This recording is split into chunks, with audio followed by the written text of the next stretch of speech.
A paz do Senhor a todos. A paz do Senhor Jesus. Irmãos, antes da gente começar, não se esqueça de curtir e compartilhar o vídeo. Por quê? Porque hoje a gente está em Esdras, capítulos 5, 6 e 7. Amém? Vamos orar?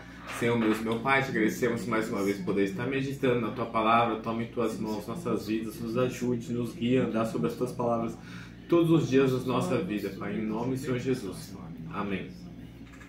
Irmãos, Esdras capítulo 6, o título diz, o decreto de Dário.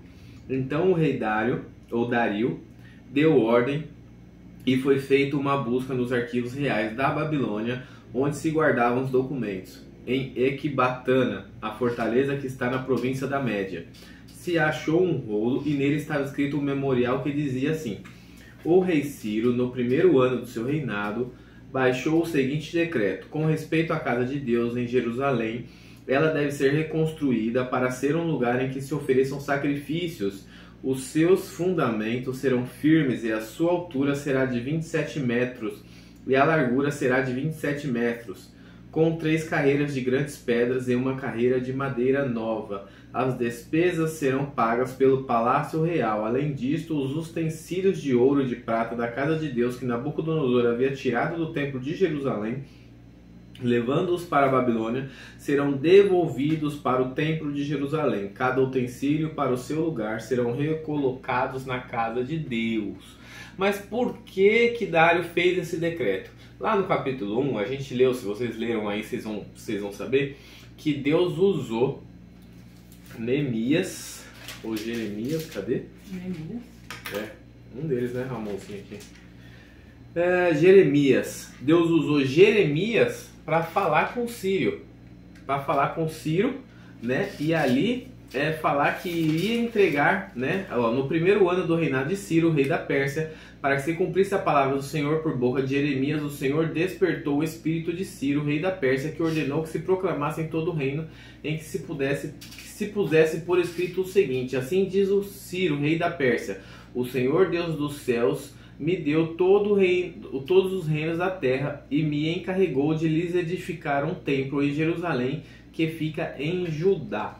Então Deus usou Jeremias para profetizar e para dar essa ordem para Ciro, né? Despertou o espírito de Ciro para que ele ouvisse, né? Tem coisas que acontecem que a gente, isso aí já é um bom aprendizado. A gente vê em diversas passagens da Bíblia, os textos que dizem assim: tem olhos mas não veem, tem ouvidos mas não escutam, tem bocas mas não falam, né? Justamente por conta disso, às vezes o próprio Jesus com as suas parábolas era por conta disso. Os discípulos falavam assim: mas por que o senhor fala em parábolas? Ele fala assim: porque vocês já entendem e eles não entendem. Então, tipo, para eles tem que ter uma historinha mais mastigada para eles passarem a entender alguma coisa.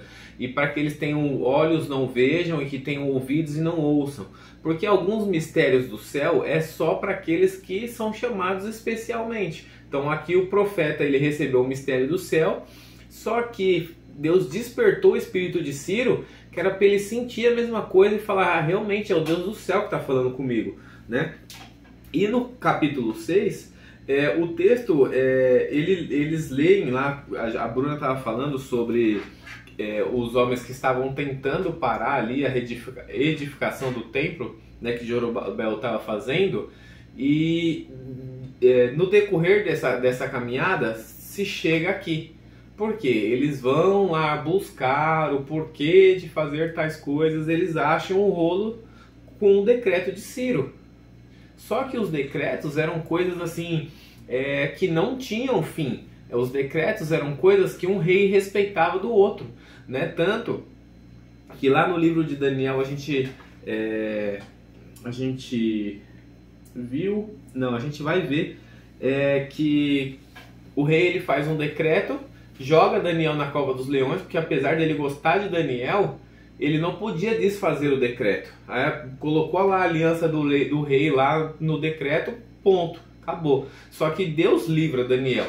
E aí, quando Deus livra Daniel, o rei fala: agora quem acabou com o decreto foi o Deus de Daniel, não foi eu. Então ali muda tudo. Aqui é a mesma coisa.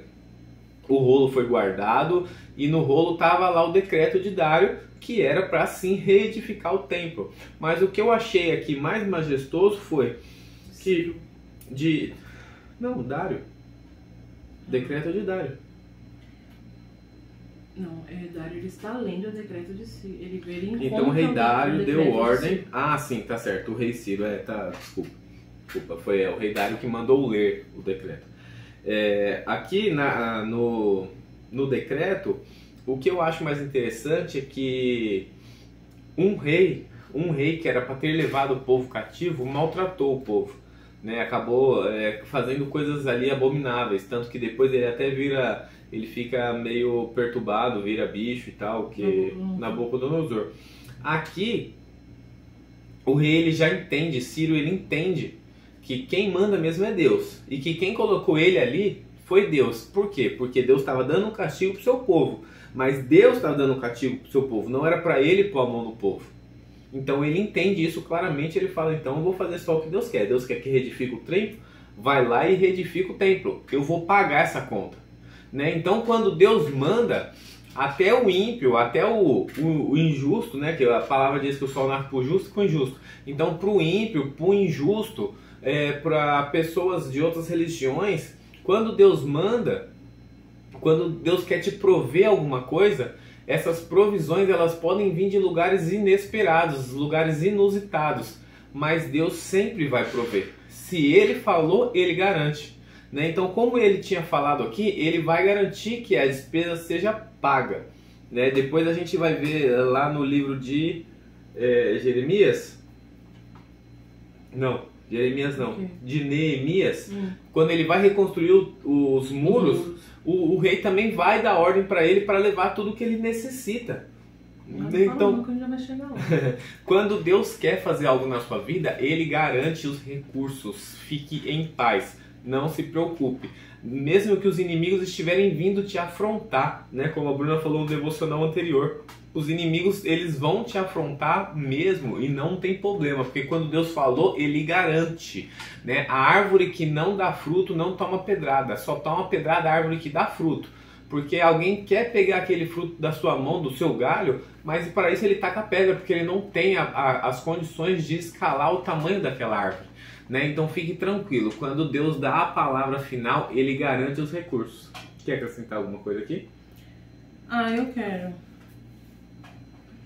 Porque aqui é um tapa na cara deles, né? Porque ele fala assim, né? Permaneçam afastados de lá e não interfiram na construção do templo de Deus. E aí depois ele manda eles ajudarem, né? Aonde? Aqui no 6. Não, mas o ajudarem, que versículo pra gente acompanhar aqui? O 6:8. Além disso, decreto que ajudem esses líderes judeus a reconstruir o templo de Deus. Paguem sem demora todos os custos da construção. Só que mais lá para baixo, no 13, tá falando assim, né? Obedeçam de imediato a ordem do rei Dário.